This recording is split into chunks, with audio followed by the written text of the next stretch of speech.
Shalom, amigos, paz para todos. Estou um pouco atrasado em relação à sequência da lição, mas vamos lá. Então, esse assunto ele é referente à semana anterior, mas eu sei que as pessoas vão ver em momentos diferentes, então tudo bem.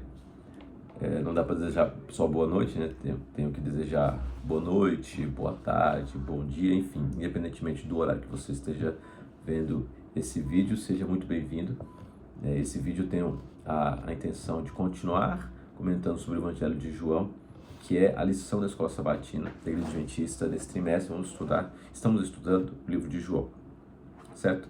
E a segunda lição não é uma lição textual, mas é uma lição temática. Ela tratou justamente dos sinais da divindade. Claro, o Evangelho de João, ele tem esse objetivo de mostrar mostrar Cristo, né, como sendo Deus, Filho de Deus. E claro, esse filho aqui não é alguém inferior, não é literal. O filho na Bíblia tem a ver com a mesma natureza. Então, aquele que tem a mesma natureza de Deus, aquele que é Deus, ok? E o texto aqui principal da semana foi no contexto ali da ressurreição de Lázaro. A lição vai abordar também essa história, esse sinal, onde fala assim: então Jesus declarou: eu sou a ressurreição e a vida. Quem crê em mim, ainda que morra, viverá. E todo aquele que crê em mim não morrerá eternamente. Você crê nisso? Então, claro, Jesus está falando aqui, salvo engano, acho que para Marta, né? Ele está perguntando para uma pessoa específica, mas essa pergunta também ecoou para a audiência de João. Ecoou para nós hoje também, mas pensando na audiência de João, que é ali os primeiros a terem acesso ao Evangelho, aqueles a quem João se direciona. João, quem ele é? Ele é o último discípulo. Ele é aquele discípulo que fica como esse elo para com os discípulos de Jesus, os apóstolos, aqueles que viram Jesus, aqueles que presenciaram os milagres. Claro, nós conhecemos os 12, mas tinham muitos outros que acompanhavam, que seguiam Jesus, outras pessoas que viram Jesus, uma multidão enorme. Mas agora está surgindo uma nova geração. Pessoas que não viram Jesus, que não presenciaram nada, certo? Que em algum momento podem até perguntar, mas será que Jesus realmente era o Messias? Ainda mais com as pressões que eu falei no vídeo anterior, com as perseguições, com as crises. Alguns poderiam então desacreditar, duvidar, questionar. E João está justamente sendo esse elo para com a nova geração, vamos dizer assim, ok? Então essa pergunta, você crê nisso? Ela ecoa para essa nova geração. Claro que ecoa para nós também, você crê nisso, né? Ecoa para todo leitor, né?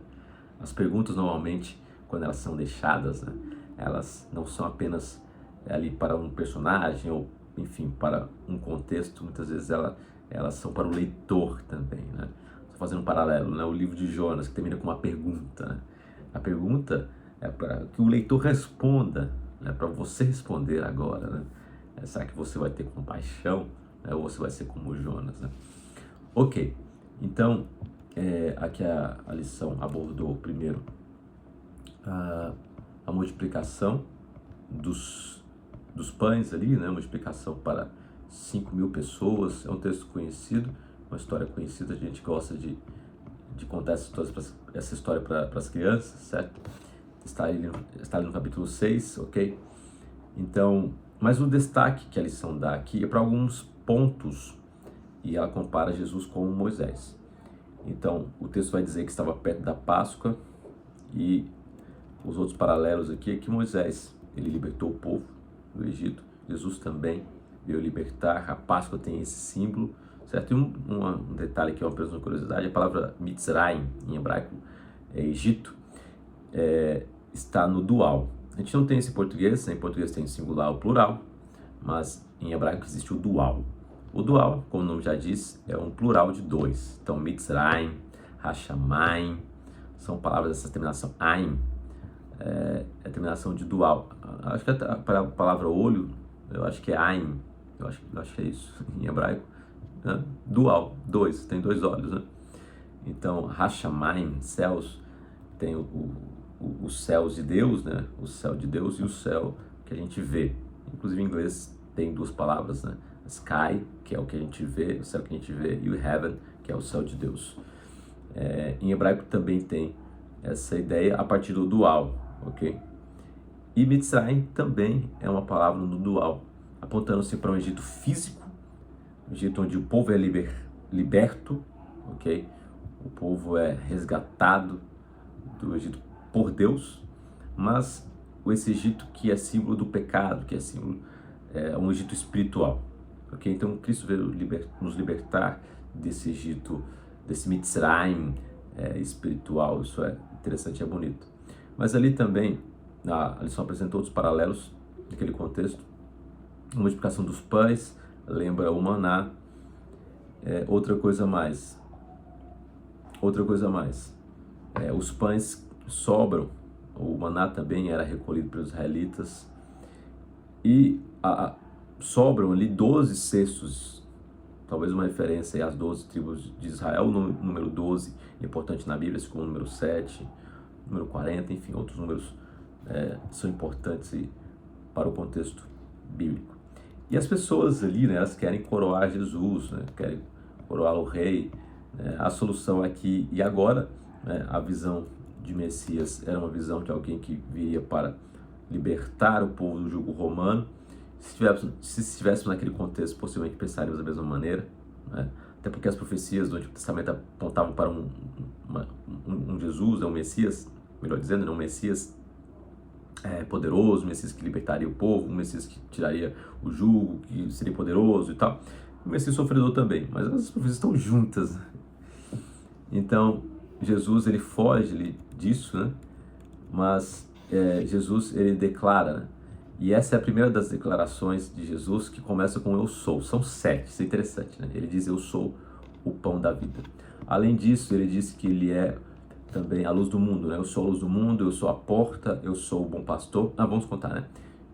Eu sou o pão da vida, eu sou a luz do mundo, a porta, o bom pastor, a ressurreição e a vida, o caminho, a verdade e a vida, e a videira verdadeira. 7, eu sou, certo? Então, são 7 sinais, 7 vezes que Jesus declara eu sou, com alguma coisa depois.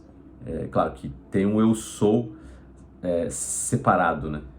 Que, salvo engano, é João 5, né, que diz eu sou. Isso é uma referência a justamente o eu sou lá, que Deus fala, né? Eu sou o que sou, né? Jesus também declara eu sou, né? Os judeus ali não aceitam aquilo, querem apedrejar a Jesus, né? Eles entenderam bem o que Jesus estava dizendo, mas são 7, e tem esse que é sem o predicado, né?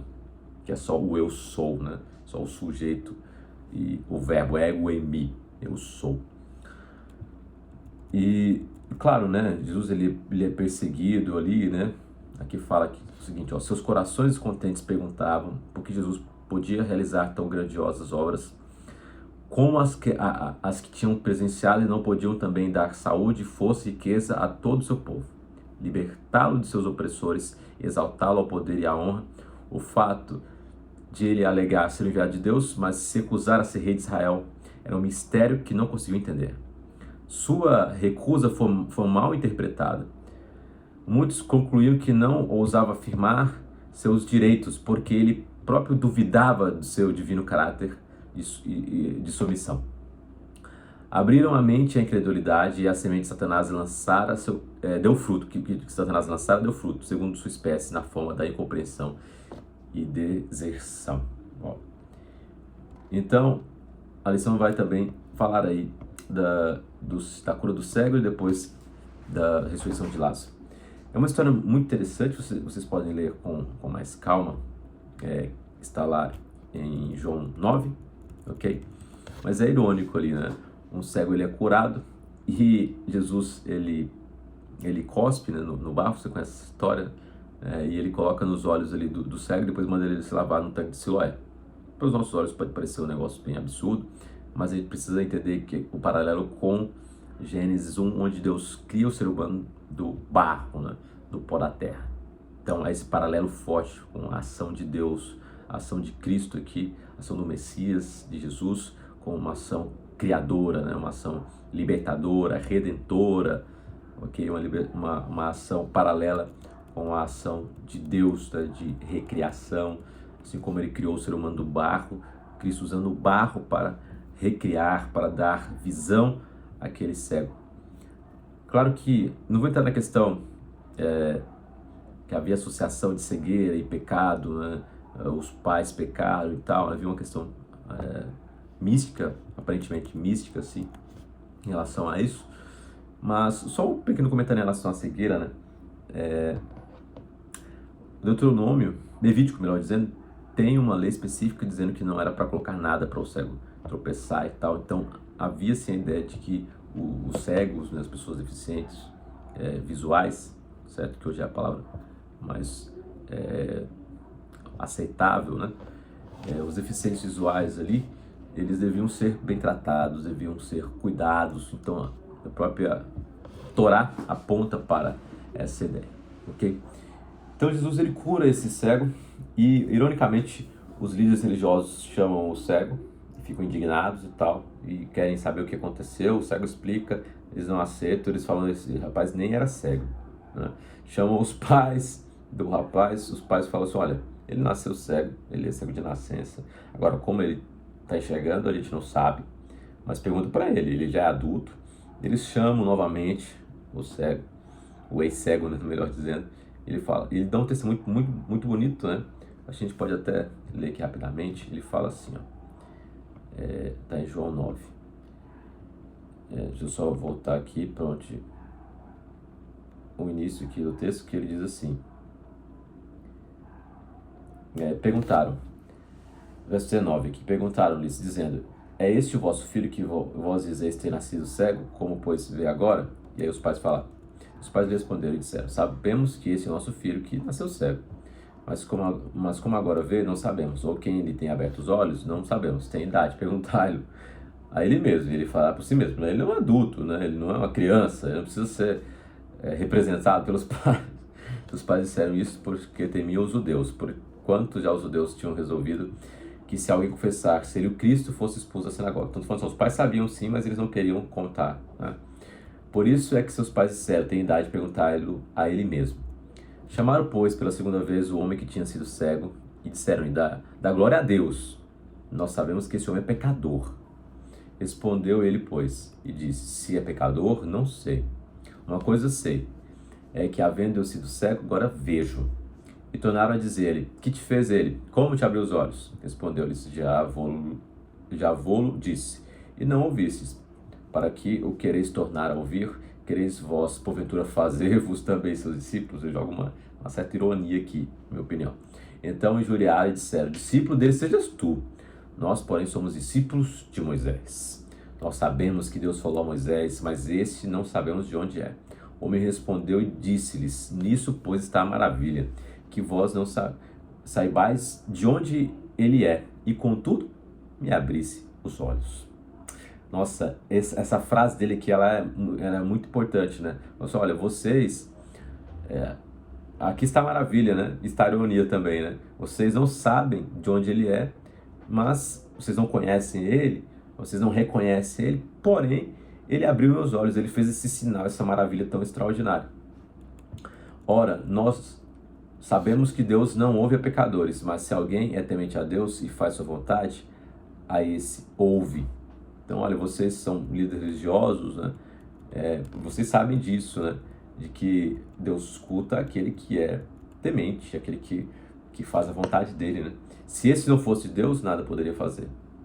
Responderam eles e disseram-lhe, tu és nascido todo em pecados, e nos ensina a nós, e expulsaram-no. Então eles ficaram indignados ali, ó. Você não tem nenhuma... Quem que é você? Você nasceu em pecado, você nasceu cego, né? Veja a associação pecado e cegueira, né? Eles ouviu que o tinha expulsado e encontrando disse-lhe, crês tu no Filho de Deus? Ele respondeu e disse, quem é ele, Senhor, para que nele creia? Jesus lhe disse, tu já o tens visto e é aquele que fala contigo. E ele disse, creio, Senhor, e o adorou. Muito bem, e aí, claro, vai ter a reflexão de João, né, em relação a isso, né? Eu vim a esse mundo para juízo, a fim de que os que não veem, vejam, os que veem sejam cegos, né? Olha que interessante. E aqueles dos fariseus que estavam com ele ouvindo isso disseram, também nós somos cegos. Então, desde que aqui o cego, ele enxerga, né? E aqueles que enxergam são cegos. Aqui é essa ironia, né? Os fariseus, que deveriam enxergar porque eles têm a luz, porque eles têm a Torá, eles não enxergam, eles são cegos, certo? E aquele que eles enxergam como pecador, como cego, como indigno, expulsam ele inclusive, esse se enxerga, esse sim crê, esse sim adora a Cristo, reconhece ele como Deus, como Filho de Deus, né? Então, é isso interessante. Jesus termina dizendo, né? Se fosseis cegos, não teríeis pecado. Mas como agora dizeis, vemos, por isso o vosso pecado permanece. Tudo bem, um capítulo muito interessante, né? E a lição também vai abordar aqui o último sinal, que é a ressurreição de Lázaro, que também tem esse embate, né, com os fariseus ali também e tal. Mas é um texto muito interessante, né? Que é João capítulo 11, né? 38 a 44, vocês podem ler com mais calma, mas obviamente Jesus faz esse sinal extraordinário, que é a ressurreição de alguém que estava 4 dias morto, né? Que havia mau cheiro já, como a própria irmã dele vai dizer, né? Mas Jesus antecipadamente diz, olha, essa doença, né, a morte de Lázaro é para a glória de Deus. E Jesus vai falar aquilo que a gente conhece, que lemos no início, né? Eu sou a ressurreição e a vida, quem crê em mim, ainda que morra, viverá. E todo aquele que vive e crê em mim, não morrerá eternamente. Então essa é a nossa certeza, a nossa esperança. E alguém disse que se Jesus não tivesse usado o vocativo, se Jesus não tivesse falado Lázaro, e tivesse falado só, vem para fora, todos os mortos ressuscitariam, encontrariam com Jesus. E o final aqui tem um texto bem interessante, lá do Desejar a Todas as Nações, página 306, 307, que fala assim: a vida de Cristo, que dá vida ao mundo, está em sua palavra. Era por sua palavra que Cristo curava a enfermidade e expulsava os demônios. Por sua palavra acalmava o mar e ressuscitava os mortos. E o povo dava testemunho de que sua palavra tinha poder. Ele transmitia a palavra de Deus, como fizeram por intermédio de todos os profetas e mestres do Antigo Testamento. Toda a Bíblia é uma manifestação de Cristo. O Salvador desejava fixar a fé de seus seguidores na palavra. Quando sua presença visível fosse retirada, a palavra devia ser sua fonte de poder. Para os que falam uma frase bem interessante, né? Que a palavra é tão poderosa quanto a presença de Cristo. Como seu mestre, deviam viver de toda a palavra que procede da boca de Deus. Assim como a vida física se mantém pela comida, a espiritual é mantida pela palavra de Deus. E toda pessoa deve receber por si mesma vida dessa palavra. Não obteremos simplesmente por meio de outra pessoa.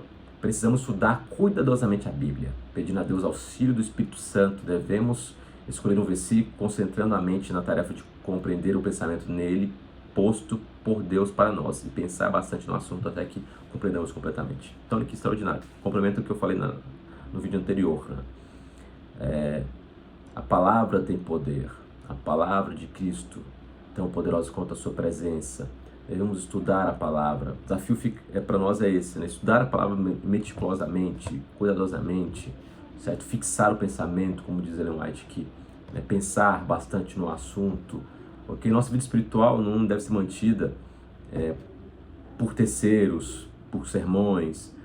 Ok, legal assistir sermão, muito bacana, muito bom, mas a gente precisa por nós mesmos estudar, vasculhar, prescrutar e, enfim, ler, reler. Aqui fala, né? A vida espiritual é mantida pela palavra, né? Assim como a vida física é mantida pela comida, a vida espiritual também é mantida pela palavra de Deus. Ok? Então que você estude a palavra, né? Essa palavra que tem poder, né? Como o texto no início falou, né? A palavra que ressuscitou mortos, a palavra que fez os sinais. Essa mesma palavra né? Ela tem poder de transformar a nossa vida. João escreve para uma audiência que estava distante de Jesus fisicamente, certo? Que não tinha visto os milagres, que não tinha presenciado.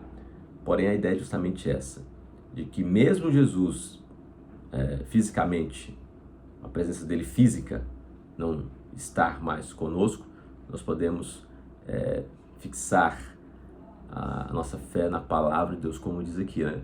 Só relembrando, que fala assim, quando sua presença visível fosse retirada, a palavra devia ser sua fonte de poder. Nós não estamos mais com a presença física, a presença espiritual sim, né? Jesus falou que onde estivessem 2 ou 3 reunidos no nome dele, ali ele estaria.